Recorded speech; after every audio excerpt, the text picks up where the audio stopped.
মুনাফিক কারা? যারা ইসলামের ব্যানার ব্যবহার করে কিন্তু কাজ করে ইহুদির চেয়েও খারাপ। এ কারণে কাফের ভালো, মুনাফিক ভালো না। কাফেরের সাথে সমাজে চলার অনুমতি আছে ইসলামে, মুনাফিকের সাথে চলার অনুমতি নেই। কিন্তু মুনাফিক চিনবেন কি করে? আমার মতোই তো সব টুপিওয়ালা বাগড়িওয়ালা, বরং আমাদের থেকে তাদের চেহারা আরো ভালো, আরো স্মার্ট। বড় কঠিন হালাত। আজকে মুসলিম বিশ্বের কাছে এত সম্পদ, আমার দেশেও সম্পদ কম নাকি? চোরের কারণে আমরা সম্পদ হারিয়ে ফেলেছি।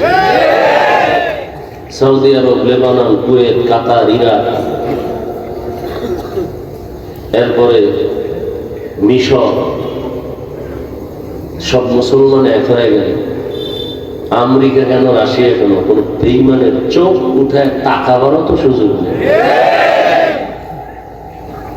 কিন্তু যে অন্তরে নেফাকি, মুসলমানকে ধ্বংস করবে মুসলমান দিয়া। আমাদের হুজুরের বিরুদ্ধে আওয়ামী লীগ বিএনপিরা কিচ্ছু করতে পারে না, ওদের সাহসী হয় না। সাহস যোগায় আমগুল আইনের কিছু টুপিওয়ালা মুনাফিক। আওয়ামী লীগের বাবার ক্ষমতা নাই একজন আলেমের বিরুদ্ধে চোখ উল্টায় কিছু বলবে। বিএনপির 14 পুরুষেরও ক্ষমতা নাই আলেমদের দিকে আঙ্গুল তুলবে। এই সাহসটা পাই মুনাফিকের কারণে, শুধু মুনাফিকের কারণে। তাবলীগ খারাপ এই কথা বলার সাহস পায় কেমনে? আরেক দল টুপিওয়ালা খারাপ বলে, ওই সুযোগে অন্যরাও খারাপ হয়। না হয় যে আউযুবিল্লাহ বিসমিল্লাহ পারে না, নামাজ নাই, রোজা নাই, হালাল নাই, হারাম নাই, সে কোনোদিন তাবলীগের বিরুদ্ধে সাহস পাবে না কথা বলতে। কোন ইমামের বিরুদ্ধে কথা বলতে সাহস পাবে না, কোন আলেমের বিরুদ্ধে কথা বলার সাহস পাবে না। কিন্তু কই, আওয়ামী লীগেও তো আলেম আছে, ওলামা লীগ, বিএনপির মধ্যেও আলেম আছে। কি কর না কেন? ওলামা দল আছে না? সত্য কথা বলতে সমস্যা? কিছু তার ছাড়া মনে করে আমি আওয়ামী লীগের গাড়ি নিতেছি, বিএনপির গাড়ি নিতেছি, সাইজ করতেছি আমরা জাতিরই বলি। এ বুঝার মতো কোনো মেধা নাই। এইরকম তার ছাড়া এখানে বহুত বসা আছে। ফট করে তুমি হুজুরের রাজনীতির অস্কার জুতা দিয়া কানের পর্দা ফাটায় দাও, বেয়াদব কোথাকার।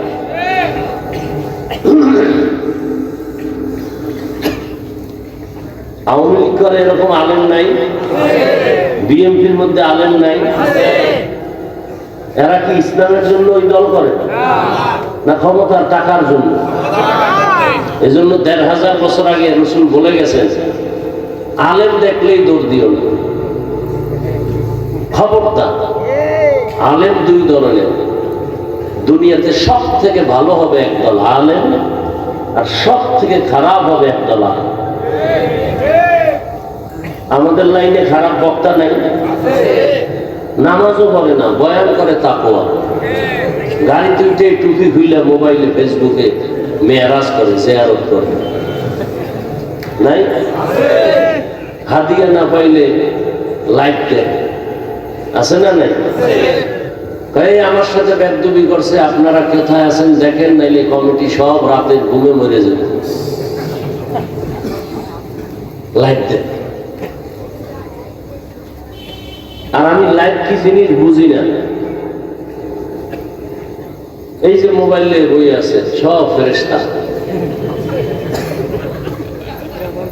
কোন বাপের বেটা থাকলে দাঁড়ায় বলেন তো, হাফিজ ভাই টাচ মোবাইল চালাই আমি, কিন্তু কোনো গুনাহ হয় না হাতের, চোখের, কানের, জবানের, অন্তরে।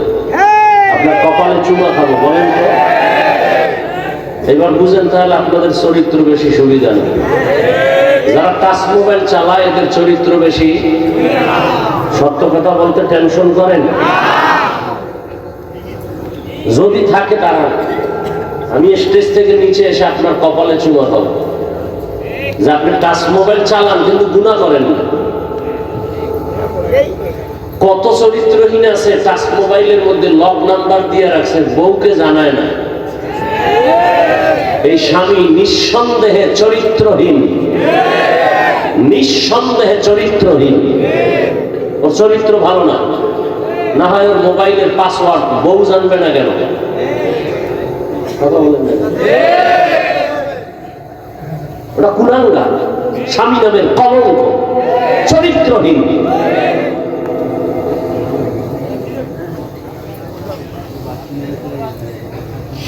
যেই স্ত্রী মোবাইলে লক নাম্বার রাখে, স্বামীকে জানতে দেয় না, ওই স্ত্রীটাও চরিত্রহীন।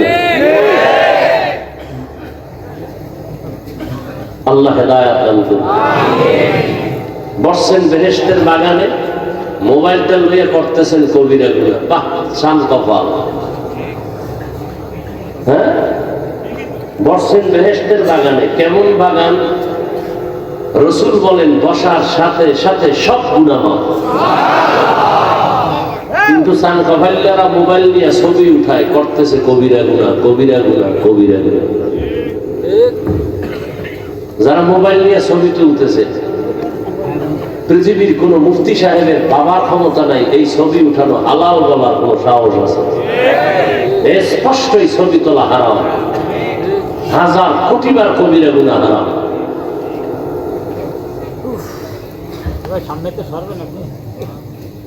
আল্লাহ হেদায়েত দান করুন।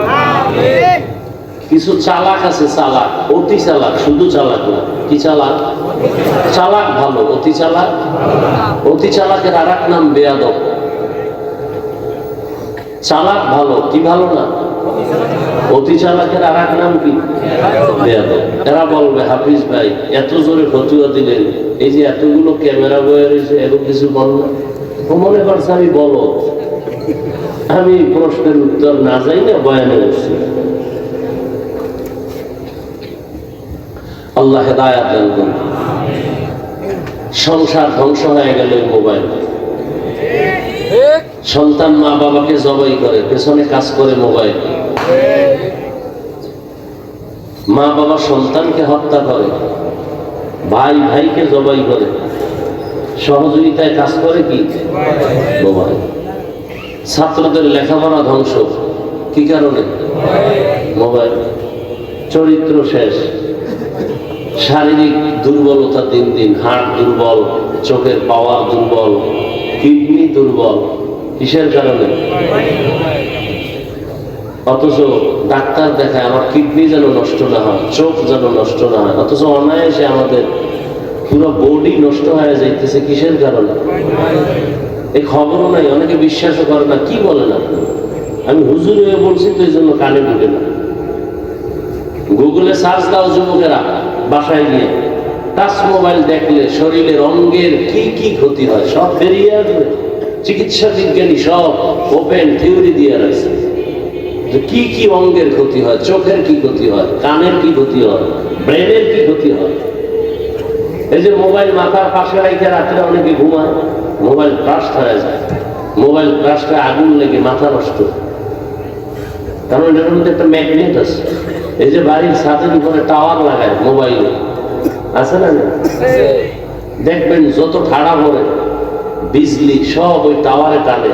3 কিলোমিটার যত বিজলি হবে সব টাওয়ারে টানবে, এবং এই টাওয়ারের আশেপাশে যারা থাকবে ওদের ব্রেন নষ্ট হবে, দিন দিন ঘাটতি হবে, ব্রেন ভাববে না। এটা আমার আব্বার কথা, এ তো চিকিৎসা বিজ্ঞানীদের থিওরি। যত আধুনিকতা তত মরণ ফাঁক। ফ্রিজ আসছে, খাওয়ার ভিটামিন হজমে লাগছে। ফ্রিজ আসছে, খানার ভিটামিন কি হয়ে গেছে? কথা বলেন না, এটি লেখেন। ফ্রিজের যত ভাত আছে, ভাত ফ্রিজে রেখে যদি আপনি খান, 100 না ওভার 100 চ্যালেঞ্জ, আপনার কোনোদিন ডায়াবেটিস হবে না। ভাতে ওজন বাড়তে পারে কিন্তু ডায়াবেটিস হবে না। এবার বুঝেন যে ফ্রিজ কি পরিমাণ ভিটামিন আপনাকে সাপ্লাই দিতেছে। ফ্রিজে ভাত রাখবেন, এটা যদি আপনি গরম করে খান বা ঠান্ডা খান, পেটও ভরবে কিন্তু কোনো ডায়াবেটিস হবে? আজকে বলেন কত পার্সেন্ট বললাম? ওভার 100 বলছি। শরীরে ওজন বাড়বে সেটা ভিন্ন বিষয়। খাইবেন আর বাথরুম বোঝাই করবেন, কাম করবেন না, তো ওজন বাড়বেই। রাইস কুকারে কারেন্টে ভাত রান্না, ভাত আছে না, ভিটামিনের পুষ্টিও। মাছ, ইলিশ মাছ কত মজা, 1 মাস ফ্রিজে রাখেন না, কি মজা পান। আর এমনি তো আল্লাহর কুদরতে ইলিশের মজা নাই, আগের সেই ইলিশের ঘেরানো নাই, তেলও কি আছে, সব ইন্ডিয়ান নাম হয়ে গেছে।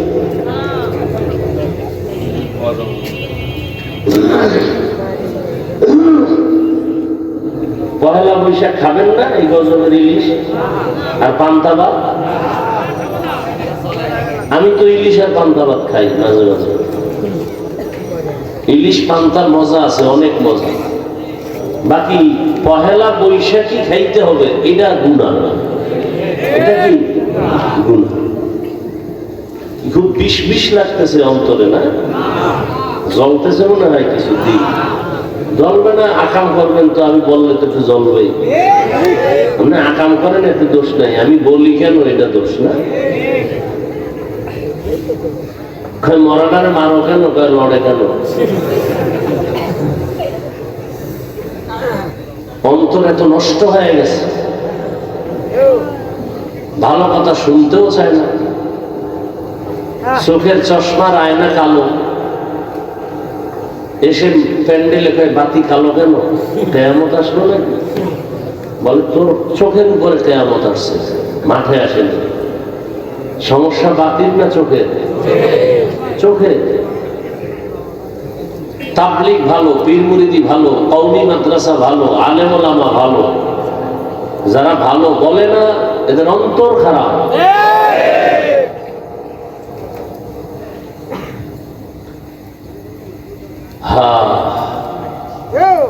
কোরআনে হাকিমের সূরাতুর রহমানের শুরু থেকে 2-3 টুকরা আয়াত আমি আপনাদের সামনে পড়েছি। সংক্ষেপ সময় আমি আয়াত এবং রাসূলের একটি হাদিসও পড়েছি। তরজমাটা বলে কিছু ব্যাখ্যা আপনাদেরকে শোনাবো, যদি আপনাদের ধৈর্য থাকে। উঠা বসা করলে আমি আস্তে মোনাজাত দিয়ে নেমে যাব, কারণ জোর করে বয়ান শোনাবার জন্য আল্লাহ আমাদেরকে পাঠায় নাই। লা ইকরাহা ফিদ্দীন, জোর করে কাউকে নামাজি বানানো যাবে না, বানাইলে সওয়াব হবে না। জোর করে কাউকে কালেমার রশি গলায় দেয়া যাবে না, দিলেও কোনো সওয়াব। যে দাড়ি রাখবে না তাকে জোর করে দাড়ি রাখানো যাবে না, রাখাইলে সওয়াব। তাহলে কি করা যাবে? শুধু বুঝানো যাবে। এই ওয়াজ মাহফিল শুধু বুঝাইতেছি, এটা করলে লাভ, এটা করলে ক্ষতি, এই বুঝিয়ে দিতেছি। তাবলীগ ওয়ালাদের একই কাজ। তবে ভাষা হয়তো কারোটা একটু নরম, কারোটা গরম মানুষ হিসাবে, সেক্ষেত্রে ক্ষমা চাই। আল্লাহর কাছেও ক্ষমা চাই, আপনাদের কাছেও ক্ষমা চাই। মানুষ হতে পারি না, মানুষ হতে পারলে তো যারা মানুষ হয়েছিলেন এর বয়ান লাগে না। চট্টগ্রামের পটিয়া থানা মেইন কেন্দ্রে একটি মাদ্রাসা আছে, বিশাল বড় জামিয়া ইসলামিয়া পটিয়া মাদ্রাসা আছে। ওই মাদ্রাসার বাণী প্রতিষ্ঠাতা মুফতি আজিজুল হক রহমতুল্লাহ আলাইহি, এরা মানুষ ছিলেন। স্টেজে বসে নাহমাদুহু বললেই পুরো ময়দানের মধ্যে একটা কিয়ামতের আলামত শুরু হয়ে যায়। এরা ছিলেন মানুষ, এদেরকে দেখলেই জাহান্নামী মানুষগুলো জান্নাতের পথে আসার জন্য পাগল হয়ে যায়। আমরা মানুষ হইতে পারি না। বক্তা হয়েছি ঠিক, মাওলানা হয়েছি এটাও ঠিক, মানুষ হতে পারি না। মানুষ বড় ভিন্ন জিনিস। মানুষকে আবার বয়ান করবো কেন? দেখেন, আপনারা মানুষ, মুসলমান, আপনার আমার আল্লাহ এক, নবী এক, কোরআন এক, কাবা এক, ধর্ম এক, কালেমা এক, কি না আলাদা? অথচ আমি দাড়ি রাখি, আপনি দাড়ি রাখতেই চান না। আপনিও মুসলমান, আমিও মুসলমান, আপনার আল্লাহ আমার আল্লাহ দুই না এক? তাহলে আপনাকে দাড়ির জন্য আলাদা বয়ান দিতে হবে কেন? টুপির জন্য বয়ান দিতে হবে কেন? সুন্নতের বয়ান দিতে হবে কেন? সুদের বিরুদ্ধে আপনাকে বুঝাতে হবে কেন? ঘুষের বিরুদ্ধে আপনাকে বয়ান করে বুঝাতে হবে কেন? ওই যে একটু আগে বলছি, আসলে মানুষ হতে পারবে। যেই বয়ান আলেম ওলামারা, তাবলীগ ওয়ালারা, পীর সাহেবরা জুমার বয়ানে যেই পরিমাণ আপনাদের বয়ান করে, এর 1000 ভাগের 1 ভাগ বয়ান খালি হিন্দুদের করলে ওরা সব মদিনার আশেক হয়ে যায়। আর আপনি বয়ান শোনার পরে বিড়ি মোনাজাত দিয়ে গেছে, বিড়ি টানতে টানতে যাইতেছে। এরকম আছে না? নিমক হারাম। কি বয়ান সুন্দর!